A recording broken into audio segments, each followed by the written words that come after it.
नमस्कार दोस्तों, आपका हमारे चैनल पीपल वॉइस जयपुर बाज़ार में स्वागत है। इस चैनल पर केवल इलेक्शन ओपिनियन पोल ही दिए जाते हैं। अभी हम गुजरात और हिमाचल के सर्वेक्षण दे रहे हैं। जल्दी हम दिल्ली एमसीडी के इलेक्शन की भी आपको रिपोर्टिंग करेंगे।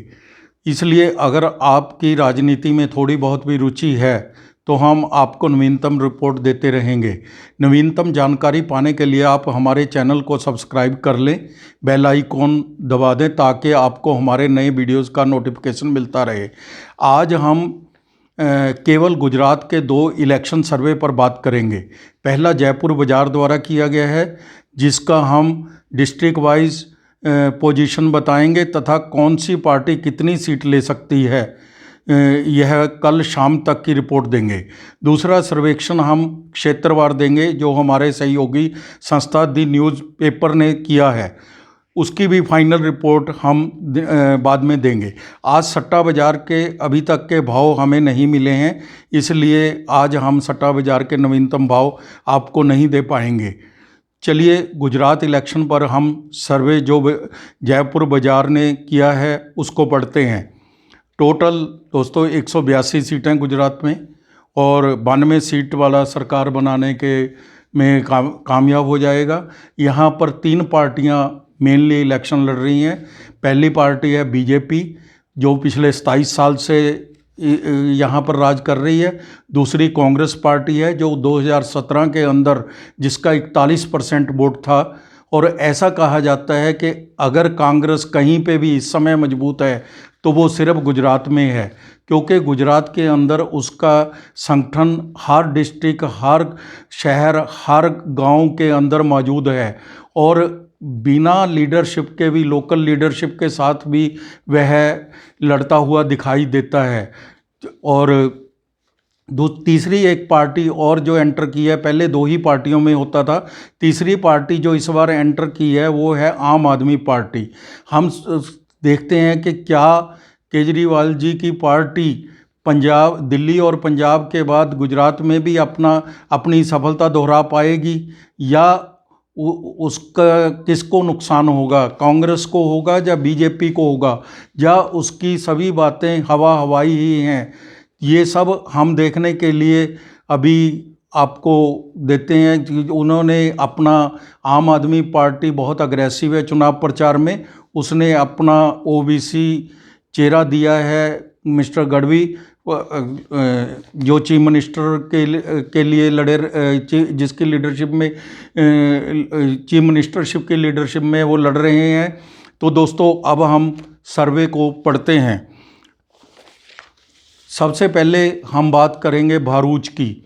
भरूच दोस्तों बहुत बढ़िया इलाका है, जहाँ के अंदर मशीनरी बनती हैं, ज़्यादातर केमिकल सेक्टर के वहाँ पर इंडस्ट्री है। भरूच एक बहुत ही शानदार औद्योगिक शहर है। इसके अंदर हमेशा ही बीजेपी और कांग्रेस का मुकाबला रहा है, लेकिन इस बार भरूच की 5 सीटें हैं, 5 की 5 सीटें बीजेपी ले जाती हुई नज़र आ रही है। आप और कांग्रेस की यहाँ पर कुछ भी सीट हमें दिखाई नहीं दे रही। उसके बाद आता है डांग दोस्तों, इसकी 1 सीट है, आदिवासी टाइप एरिया है, और उसकी 1 ही सीट बीजेपी को जाती हुई दिखाई दे रही है। कांग्रेस और आप के साथ इसमें नहीं है। पहले आप पार्टी ने यहाँ की एक पार्टी ने उसके साथ समझौता किया था, लेकिन बाद में वो टूट गया था। इस समय आपको कोई उसकी बढ़त दिखाई नहीं दे रही। नवसारी, तो दोस्तों नवसारी कपड़े के लिए माना जाता है, वहाँ पर बहुत बड़ी बड़ी इंडस्ट्रीज़ हैं कपड़े की, तो उसमें 4 सीटें हैं, 4 की 4 बीजेपी की ओर जाती हुई दिखाई दे रही हैं। उसके बाद आता है दोस्तों गांधीनगर। गांधीनगर एक नया शहर बसाया गया है अहमदाबाद के पास। इसकी 5 सीटें हैं, जिसमें से बीजेपी को 4 और कांग्रेस को 1 आती है। आप पार्टी को 0 दिखा रहे हैं। अहमदाबाद, उसके बाद आता है अहमदाबाद। दोस्तों अहमदाबाद बहुत ही क्रूशियल है और बहुत बड़ा है, तो यहाँ की 21 सीटें हैं। आपको ध्यान होगा कि 2017 के अंदर बीजेपी को अगर यहाँ अहमदाबाद में बढ़त ना मिलती तो बीजेपी अपनी सरकार नहीं बना सकती थी। तो अहमदाबाद में पिछली बार 21 में से 15 सीटें बीजेपी को मिली थी। इस बार 21 में से 16 सीट बीजेपी को मिल रही हैं, 5 सीट कांग्रेस को और आप पार्टी को 0। उसके बाद आता है गिर सोमनाथ। गिर सोमनाथ की 4 सीटें हैं, जिसमें से 2 बीजेपी को, 1 कांग्रेस को और 1 आप पार्टी को जाती हुई नज़र आ रही है। अरावली की 3 सीटें हैं, जिसमें से 2 सीट बीजेपी को और 1 सीट आम आदमी पार्टी को जाती हुई दिखाई दे रही है। बलसाड़ की 5 सीटें हैं, 5 की 5 बीजेपी को जाती हुई दिखाई दे रही हैं। सूरत, दोस्तों सूरत बहुत बड़ा एरिया है। सूरत के अंदर 16 सीटें हैं। पिछली बार 16 की 16 सीटें, 2017 में 16 की 16 सीटें बीजेपी को मिली थी, लेकिन इस बार थोड़ा परिवर्तन है। सूरत के अंदर 16 में से 10 सीट बीजेपी को, 4 सीट कांग्रेस को और 2 सीट आम आदमी पार्टी को मिलेंगी, ऐसा हमारा अनुमान है। तो दोस्तों इसके लिए आपको सूरत के बारे में बता देते हैं। सूरत के अंदर पहली बार आम आदमी पार्टी के बहुत बड़े संख्या में काउंसलर जीत के आए थे। यहीं से उनको प्रेरणा मिली थी कि गुजरात के अंदर वो इलेक्शन जीत सकते हैं। तो बड़ौदा की 10 सीटें हैं दोस्तों। यहाँ से पहली बार प्रधानमंत्री जी ने अपना इलेक्शन लड़ा था, तो 10 की 10 सीट है जो वो बीजेपी की ओर जाती हुई दिखाई दे रही हैं। उसके बाद दोस्तों हम करते हैं देवभूमि द्वारका की बात। इसमें दोस्तों 2 सीटें हैं, 1 बीजेपी को और 1 कांग्रेस को जा रही है। खेड़ा के अंदर 6 सीटें हैं, 5 बीजेपी को, कांग्रेस को 1। खेड़ा किसी समय कांग्रेस का गढ़ होता था, लेकिन इस समय 6 में से 1 सीट ही उसको मिल पाएगी। इसमें 6 सीटें हैं दोस्तों, बीजेपी की 4 और कांग्रेस को 2 सीटें आने की संभावना है। जामनगर में 5 सीटें हैं, 3 बीजेपी को, 2 कांग्रेस को आ सकती हैं।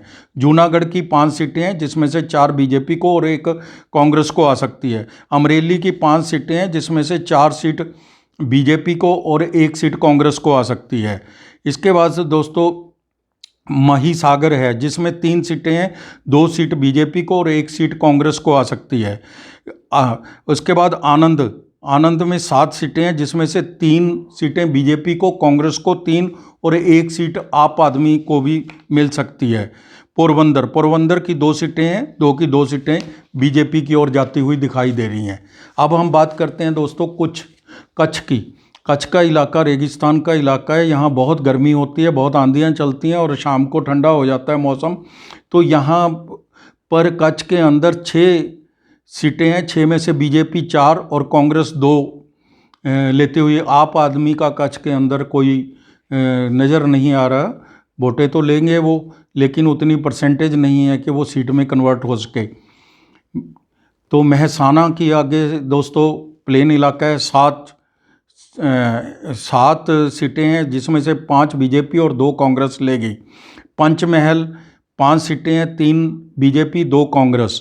साबरकांठा में 4 सीटें हैं, जिसमें से 3 बीजेपी और 1 कांग्रेस लेगी। और सुरेंद्रनगर की 5 सीटें हैं, 4 बीजेपी और 1 कांग्रेस। पाटन की 4 सीटें हैं, 3 बीजेपी कांग्रेस 1। मोरवी 3 सीटें हैं, बीजेपी 2 और कांग्रेस 1। छोटा उदयपुर की 3 सीटें हैं, 2 सीटें बीजेपी और कांग्रेस 1। तो दोस्तों हमने मोटा मोटी सारे डिस्ट्रिक्ट को कवर किया है। इसके अंदर हम आपको एक बता देते हैं कि पार्टी वाइज पोजीशन क्या निकल के आती है, जो कल शाम तक की है। कल शाम तक मतलब 7 तारीख की शाम तक की रिपोर्ट है। बीजेपी की कोई 127 के करीब सीटें बनती हैं, कांग्रेस को 48 और आप पार्टी को 7 बनती हैं। अदर्स को हमारे सर्वेक्षण में कोई नहीं दिखा रहा। मैं एक बार दोबारा पढ़ देता हूं दोस्तों। बीजेपी को 127 सीट, कांग्रेस को 48, आम आदमी पार्टी को 7 सीटें आती हुई दिखाई देती हैं जयपुर बाज़ार के सर्वेक्षण के अनुसार। तो दोस्तों ये तो था हमारा सर्वेक्षण जो जयपुर बाज़ार का था। अब हम एक नया सर्वेक्षण, दूसरा सर्वेक्षण भी देते हैं जो लगभग मिलता जुलता ही है। द न्यूज़ पेपर है, इसका सर्वेक्षण है जो हमारा सहयोगी चैनल है और जो हमारे सहयोगी संस्था है जिसके साथ हम एक्सचेंज करते रहते हैं अपने विचारों का। और इसकी दोस्तों क्षेत्रवार हमने दिया है इसमें। इन्होंने साउथ गुजरात के अंदर 35 सीटें हैं, बीजेपी को 28 सीटें आती दिखाई दे रही हैं, कांग्रेस को 5 और आप पार्टी को 2, अदर्स को 0 दिया है हमने। तो साउथ गुजरात दोस्तों 35 सीटें हैं, बीजेपी को 28, कांग्रेस 5, आप को 2, अदर्स को 0। तो दोस्तों सेंट्रल गुजरात जो बहुत ही क्रूशियल एरिया है, जिसकी वजह से ही 2017 में सरकार बनी थी बीजेपी की, अदरवाइज सभी क्षेत्रों में बीजेपी हार रही थी। तो सेंट्रल गुजरात हमेशा से ही गढ़ रहा है बीजेपी का। तो इसके अंदर बीजेपी में अहमदाबाद है इसमें दोस्तों, तो बीजेपी को इसमें 40 सीट मिलती हैं, 61 सीटें, और सेंट्रल गुजरात में 61 सीटें, जिसमें बीजेपी को 40, कांग्रेस को 21, आपको 0 और अदर्स को भी 0 आ रही है। तो नॉर्थ गुजरात के अंदर दोस्तों हम देखते हैं 32 सीटें हैं। तो 32 सीट में से 20 सीट बीजेपी को, कांग्रेस को 12, आपको 0, अदर्स को भी 0। तो सौराष्ट्र और कच्छ जिसका हम बात कर रहे हैं, यह बहुत ही गर्मी वगैरह रहती है यहाँ पे, बड़ा मारुस्थल का एरिया है। इसके अंदर दोस्तों 54 सीट्स हैं। इस बार सबसे ज़्यादा जोर अगर बीजेपी का कहीं है तो वो सौराष्ट्र में ही है। तो दोस्तों सौराष्ट्र पटेल बहुल क्षेत्र है, और तो इसके अंदर दोस्तों टोटल 54 सीट्स हैं, जिसमें से बीजेपी को 48, कांग्रेस को 6 सीट मिलेंगी, आप और अदर्स का खाता भी नहीं खुल पाएगा। तो फाइनल हम जो ओपिनियन पोल निकल के आता है वो आप नोट कर लीजिए। 136 से 145 बीजेपी, 44 से 52 है जो वो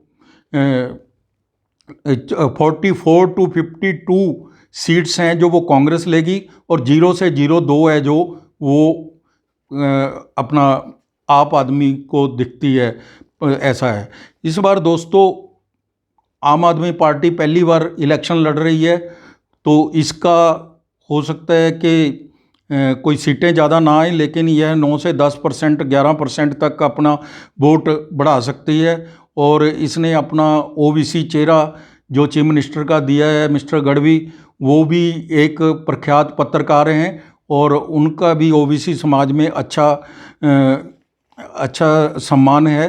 तो कांग्रेस को जितनी भी ये ले रहे हैं दोस्तों, हमारे सर्वेक्षण के अनुसार इसमें 90% जो वोट हैं वो कांग्रेस की जा रही है, इसको आम आदमी पार्टी को। जैसे सीपीआईएम में सीपीआईएम किसी समय बहुत बड़ी पार्टी होती थी वहाँ की वेस्ट बंगाल की, लेकिन वो सारी की सारी पार्टी टूटकर उसमें तृणमूल कांग्रेस में चली गई। ऐसे ही लगता है कि कांग्रेस भी धीरे धीरे टूटकर आम आदमी पार्टी की ओर जा रही है, अगर समय रहते हुए इसका कुछ इलाज नहीं हुआ तो। कच्छ के भयंकर गर्मी और रात को ठंड का हो जाती है, तो यहाँ का सर्वेक्षण जो आया है उसमें दोस्तों बीजेपी ने बहुत बड़ा डेंट मारा है, 48 सीट्स ले रही है 54 में से। तो गुजरात में केजरीवाल जी ने, आम आदमी पार्टी ने कहा है कि फ्री की रेवड़ियाँ, बिजली फ्री दूंगा, 30,000 तक का हर आदमी को फ़ायदा होगा, हर एक बिजनेसमैन को, और हर महीने आपको हम हर चीज़ में बेनिफिट दिलाएंगे।